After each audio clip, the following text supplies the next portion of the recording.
Foreman, site engineer.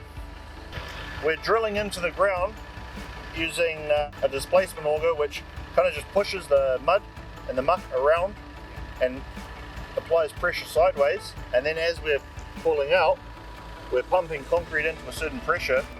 So displacement piles is purely ground improvement. So the building will not be, for the full displacement piles, will not be sat directly on top of the building. That drill string there is 16 meters long. Yeah. It weighs 9.1 ton altogether.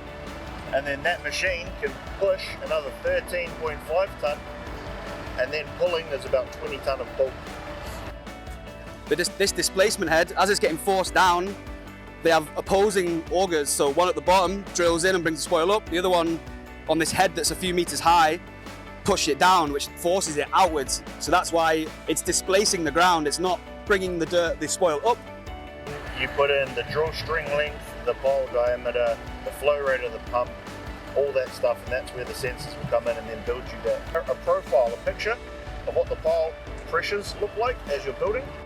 Once we get down to the depth, to the hard layer, we start the pump, bring it right up, and then we've got, well, under positive pressure. There we go, and that's it.